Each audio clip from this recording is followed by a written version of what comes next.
Mestyat Betna. سلام كما يتوعلو كبرات تخاتلتنا أمباسادر أمريكا أب إثيوبيا زحلف سولوس ناب كلل تግራይ كساب ناب كتما شره بمغاش أب بايتا زل خونتات تعزيب نيرو أمباسادر ماسينغا دحر مغشؤ لوم عربي أب محبراوي قصات اتي امباسي نمنግስቲ إثيوبيا أب لعل حزبو زكايدو زلو ناي درون متقعتي بهصص دو كبلو صويع نيرو كوينو گن دحر قرب ساعتات نتصحف بمقلاي كم بحدش أمحيشو أقربو الله እቲ ጽሑፍ ኣብ ፌስቡክን ኣብ ትዊተርን እዩ ተለጢፉ ነይሩ።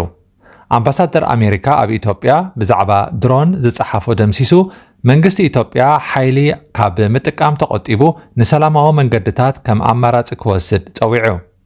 ኣብቲ ሎሚ ቅድሚ ቀትሪ ዝቐረበ ቀዳማይ መልእኽቲ ናይዚ ኣምባሳደር ብዘይካ ንፌደራላዊ መንግስቲ ኢትዮጵያ ንሓይልታት ፋኖን ዕጡቓት ኦሮሞን እውን ጸዊዒታት ዝሓዘ ነይሩ።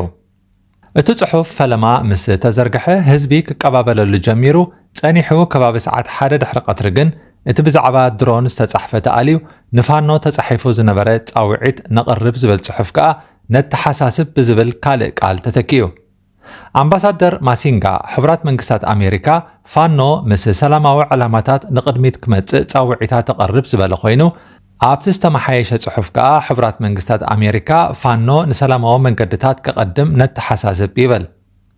ብዘይካዚ ዕጡቓት ኦሮሞ እውን ዝርርብ ሰላም ክቕጽሉ እቲ ኣምባሳደር ይምሕፀን። ኣሜሪካ ሎሚ ከተመሓላልፎ ዝደለየት መልእኽቲ ውሽጣዊ ግርጭታት ደው ይበል እዩ። ኣምባሳደር ማሲንጋ ዝተፈናቐሉ ናብ ኣባይቶም ክምለሱ ንህዝቢ ቅድሚት ዝሰርዕ ፖለቲካ ክህሉ እዩ ዝጽውዕ ዘሎ። ዝሓለፈ ዓመት እዚ ኣምባሳደር ሸፋቱ ዕጡቓት ሓይልታትን ናይ መንግስቲ ወተሃደራትን ምጥሓስ ሕጊ ይፍጽሙ ኣለዉ።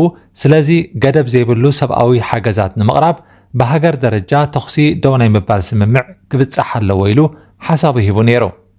ፌደራላዊ መንግስቲ ኢትዮጵያ በቲ ዝተዋህበ መግለጺ ሕጉስ ስለ ዘይነበረ ኣምባሳደር ማሲንጋ ዘይተሓተቶ ምኽሪ እዩ ሂቡ ብምባል ቅሬትኡ ገሊጹ ነይሩ።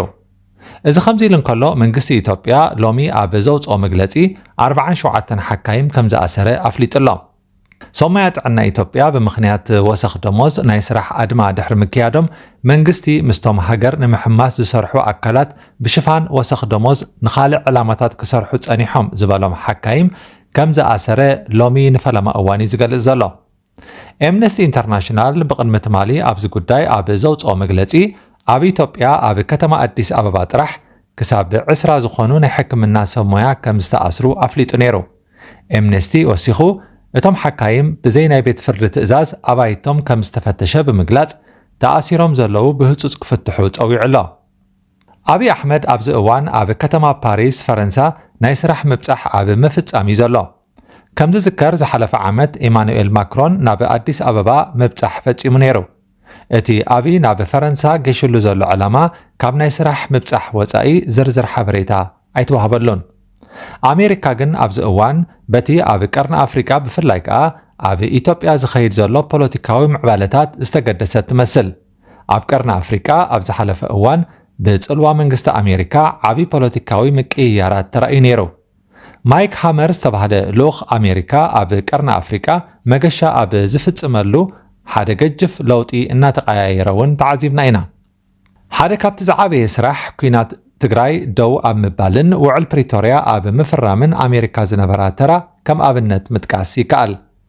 ዳርጋቲ ዞባ ብሕርያ ኣሜሪካ እዩ ዝዝወር እንተበልና እውን ዝጋነን ኣይኮነን። ኣብ 2022 ስርዓት ህግደፍ ምስ ማእከላይ መንግስቲ ኢትዮጵያ ብሓባር ንውድብ ሕወሓት ንሓንሳብን ንሓዋሩን ከሰናብትዋ ቆሪጾም ተላዒሎምስ ኣብ ጫፍ ዓወት በፂሖም ነይሮም። ኣሜሪካ ግን ኣብቲ ጉዳይ ጣልቃ ብምእታው ንመራሕቲ ሕወሓት ብነፈርቲ ናብ ጅቡቲ ብምእታው ብኡቢላ ናብ ፕሪቶርያ ከም ዘምርሑ ጌራ ውዕል ሰላም ፈሪሞም ከም ዝድሕኑ ሰሪሓ። እዚ ኣብ እዋኑ ንስርዓት ህግደፍ ኣመና ዝቆጥዐ ተግባር ነይሩ። መንግስቲ ኢትዮጵያ ንሓሳብ ኣሜሪካ ተቐቢሉ ምስ ሕወሓት ሰላም ክፈጥር ምስ ስምምዑ ከዓ ንዝምድና ህግደፍን ብልጽግናን ኣብ ሓደጋ ከም ዝወድቕ ገይሩ። ሎሚ ድማ ኣምባሳደር ኣሜሪካ ኣብ ኢትዮጵያ ናብ ሽረ ድሕሪ ምብጽሑ እዚ ክንገልጾ ጸንሕና መግለጺ ኣውፂኡ ኣሎ።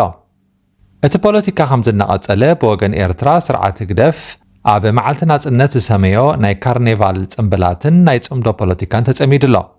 ዝቕፅል ምዕባለታት ዘስጋኣ ኣሜሪካ ከዓ ከምቲ ኣብ 2020 ዘካየደቶ ግጭት ደው ይበል ዝብል መፀዋዕታታት ተቐርባላ ብኢሳያስ ዝምራሕ ስርዓት ግደፍ ናይ ኣሜሪካ ጽልዋ ኣብ ዓለም ደኺሙ እዩ እዚ ግዜ ናይ ቻይናን ናይ ሩስያን እዩ ኢሉ እዩ ዝኣምን ኣብ ኩናት ዩክሬን እውን ብወግዒ ኣብ ጎኒ ሩስያ ክስለፍ ተራእዩ ነይሩ ብርግጽ ናይ ምዕራባውያን ጽልዋ ፈተነታት የጋጥመሎ ኣብ ቀርኒ ኣፍሪቃ ግን ገና ኣዝዩ ሓያል እዩ ዘሎ ሃገራት ኢትዮጵያን ኬንያን ካብተን ብቁፅሪ ህዝብን ብቁጠባን ኣገደስቲ ዝበሃላ ክልተ ኣብ ቀርኒ ኣፍሪቃ ዝርከባ ዓበይቲ ሃገራት እየን ክልቲአን ከዓ ካብ ፍቓድ ኣሜሪካ ክወፃ ዘይክእላ ሃገራት እየን ጅቡቲ ኣብ ትሕቲ ፈረንሳ ትመሓደር ሃገር እያ ሱዳን መጻወቲት ሕቡራት ኢማራት ዓረብን ካልኦት ሓይልታትን ኮይና ፈሪሳ እያ ስለዚ ፖለቲካ ቀርኒ ኣፍሪቃ መትሓዚ የብሉን ብፍላይ ናይ ኢትዮጵያ ውሽጣዊ ቅልውላው መጨበጢ የብሉን ኣብ ኢትዮጵያ ሰላም ከይህሉ ብኣብይ ዝመፀ ሓድሽ ለውጢ ከይቅፅል ወያነ ከም ዓንቃፂ ይኽሰስ ነይሩ ንወያነ ዘተባብዑ ዘለዉ ከዓ ምዕራባውያን እዮም ተባሂሉ ነይሩ በዚ ምክንያት እውን ብሕብረት ብልፅግናን ህግደፍን ኣብ ልዕሊ ሕወሓት ከቢድ ኩናት ተኸፊቱ ህልቂት ስዒቡ ነይሩ ነቶም ደገፍቲ ወያነ ዝበሃሉ ምዕራባውያን ንምቅዋም ከዓ ብደገፍቲ ህግደፍን ብልፅግናን ናይ ኖሞር ምንቅስቓስ ተመስሪቱ ቃልሲ ይካየድ ነይሩ ኢትዮጵያ ክትዕወት እያ ወያነ ክትጠፍእ እያ ዝበሃለሉ ዘመን ሓሊፉ ሎሚ ኢትዮጵያ ትፍረስ ሕወሓት ተዓንብብ ዝብል ድምፂ ብወገን ኤርትራ ይስማዕ ኣሎ እዚ ናይ ድንግርግር ፖለቲካ ከዓ ንብዙሓት ናይ እምሮ ምንዋፅ ፈጢሩሎም መን ምስ መን ይቃለሳሎ ምርዳእ ኣብይዎም ኣሎ ኣቱም ዝገባዕኩም ብዙሕ ክሳድ ኣይተንውሑ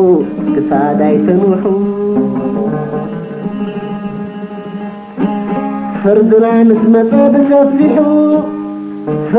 نسمطه بسفحو رعد سماي كيحزمكم كيتفرحوا